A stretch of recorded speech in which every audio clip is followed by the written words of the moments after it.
I'm surprised that a rifle round making any degree of contact with an ear wouldn't do more damage. I think a shattered piece of shrapnel from a teleprompter is far more likely to have done that to his ear than a rifle round. That's so silly. Well, have you seen what rifle rounds do to human bodies? I know, but like, if it just hit it by the slightest possible degree. On the latest episode of Club Random Podcast, Bill Maher confronted a guest making extreme statements about Donald Trump and right-wing politics. The guest seemed completely unhinged, highlighting how Trump's influence has deeply disturbed the left. While Bill Maher has often critiqued Trump, even he seems more measured compared to some on the woke left, who appear to have lost touch with reality. In this clip, Bill Maher shuts down the guest's outrageous comments, exposing the growing extremism in today's political discourse. There's one thing I am skeptical about. Come on. I haven't said anything about this. I'll give it to you. I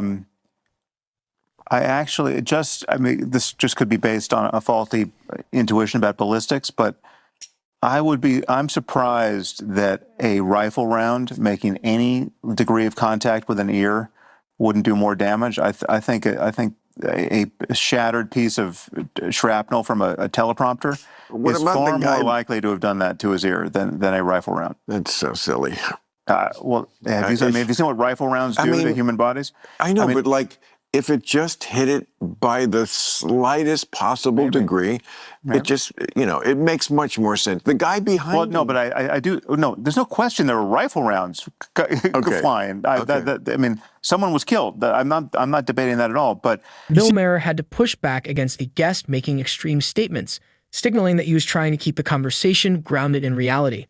Maher, as usual, brought a level-headed approach to the discussion, contrasting with the unhinged rhetoric often found on other left-wing platforms. The guest, on the other hand, was clearly lost in a world of exaggerated extreme views. It's striking how different Bill Maher's response is compared to many other left-wing commentators when discussing controversial figures like Donald Trump. What's most troubling, though, is the lack of accountability on the left when it comes to the violent rhetoric directed at Trump. Over the years, there have been multiple assassination attempts against him, yet these incidents rarely prompt any reflection on the inflammatory rhetoric that fuels such extreme actions. Instead of acknowledging the dangerous impact of their words, many on the left continue to escalate the situation, with some even laughing about the deaths of those who oppose Trump, as seen with figures like Destiny.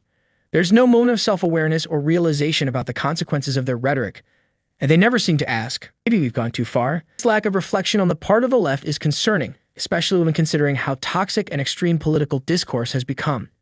It's baffling how people can completely miss the gravity of the situation when discussing assassination attempts on Donald Trump, instead of acknowledging how dangerous and crazy it is that the former president at the time was inches away from being killed on live television. Some people are more focused on conspiracy theories about what exactly caused the injury. There's a ridiculous debate about whether it was a bullet or just the teleprompter glass that grazed his ear. But the fact remains, a man who was once the president of the United States was nearly assassinated, and that's the story. It doesn't matter whether it was a bullet or a freak accident. What matters is that this attempt on his life was real and incredibly close. Yet some people still want to distract from this reality by obsessing over irrelevant details. The real focus should be on the shocking nature of what happened, not these baseless theories. If in fact a teleprompter was hit by the rifle round and we know there was shattered glass, that makes more sense to me. Oh, that he didn't get hit at all. It was the teleprompter. He got hit by flying glass as opposed to a rifle round. But that doesn't change the basic narration. No, zero change. No, I completely agree that it could be that McLovin just missed him completely. McLovin? That's what I call him. And shot the other guy. And he got hit by but Yes, no, it does not take anything away from him having survived a legit assassination attempt. Right. I'm not disputing that. And by the way, thank God he did. Not just because even people we don't like, we should not wish their death, but it's a bad place for your mind to be, I think. But also because the country would just have gone nuts. Yeah. I mean, we would be in the middle of a civil war now. Well, so I think we sort of nodded toward this truth, but I'll just make it explicit. I do think that one of the silver linings of him having won this election and having won it decisively is that it has discharged all of that pent-up rage and conspiracy thinking. I mean, like, so in Trumpistan, Is it? well, they've gotten everything, right? So now they've got 4 years. No, to they believe in elections again. Yeah. So like our election system works, right? Apparently, and the elites couldn't keep the man down. But again, and there's no conspiracy. The Jews didn't do the thing that we're worried about. But, again, and I don't think you're going to disagree with this, we didn't cure the cancer. We just pushed it further in. It's funny how the guest immediately toned down his rhetoric when Bill Maher pushed back. You could tell he was about to launch into one of his extreme tangents, but as soon as Bill called him out, he quickly backtracked. The guest conceded, agreeing that the assassination attempt on Trump was real and did survive. It was clear he was trying to recover from his unhinged statements. Once they were back on the same page, though, it seemed like they were both gearing up for another heated rant. It's almost like the back and forth dynamics set the stage for another intense discussion. To tissue. Well, but I think it's different. But the counterfactual is scary. I mean, so a Harris administration with all of these right-wing QAnon-addled nutcases thinking that the fix was in and elections don't mean anything, and like all of that's bad from my point of view. So the fact that half of the electorate is that crazy is, I do think they've been mollified, and then now they get to see what it's like to govern with all of the tech bros they love, and we'll see what happens. Well, I don't know what will happen with that. I do know what will happen with the next election, which is why, as much as we're living in a wonderful time now, where America's great again, whatever the next election is, if the Democrat wins it, they're just going to be ever more suspicious. And it's just going to be, we're putting off this day where something has to give with the people who don't believe in elections unless we win them. No, but that's intolerable. Why would you say that if this time we, the mustache twirling plutocrats, couldn't fix the election? You're thinking too. Elections works. You're thinking so logically. That's Sam. This is not how he they won think. everything. He ran the table. Yes, because there was no cheating. But if he had lost, there would have been cheating. No, you have it backwards. Absolutely, but we've proven that you could have a fair election in the year 2024. You're living in the world where you're encountering people like you. Right. And that's not the world we live in. All right. Well, that's not I'm a bad judge of character. You are. That is not going to happen. What's going to happen is the next time a Democrat wins, there's going to be... It was rigged, yeah. ...a fucking shitstorm. And I don't know how that ends. I disagree with some of the prevailing opinions, and I know we're likely going to keep disagreeing on this for a long time. But election reform needs to remain a top priority. I've been saying this since the night Donald Trump won the election.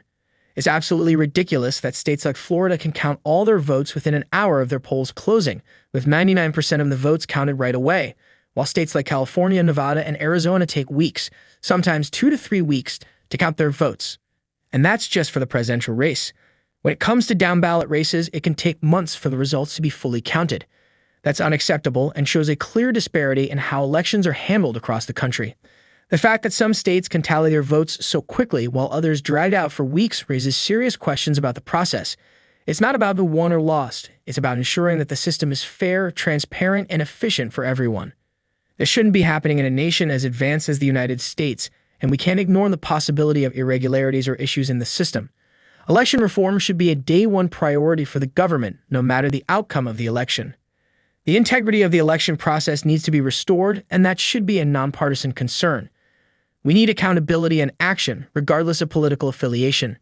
I personally disagree with the idea that this is just normal, and I know most people might not share this view, but if there's real election reform and no strange things are happening, like it taking 2 weeks to count votes in some states, while others finish in an hour, then fine, the Democrat just won. But when only blue states seem to have these delays and irregularities, that starts to feel off. I can't just ignore that and pretend everything's fine. How am I the crazy one for questioning why all these blue states take so long to count their votes while red states are done within an hour? Isn't that at least worth talking about? When I bring this up, it's like I'm immediately labeled a conspiracy theorist or accused of trying to undermine democracy. Seriously, do you not see how that's a bit strange? 2025, with all the technology we have, is it really acceptable for some states to take weeks to count votes? For a process that's supposed to be efficient and secure, That seems like something that should raise questions. Yet when you point it out, you're the one being called crazy. It's not about who wins.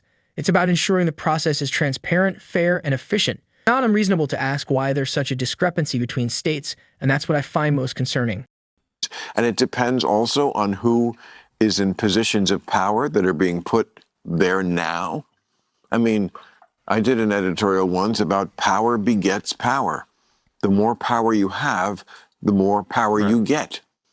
So now what are you worried about, and what are you agnostic about, and what are you hopeful about? I'm worried about that now that they have a lot of power controlling all the levers, they do what all countries do, where the people who want to stay in power forever put the people in place who are just the total loyalists.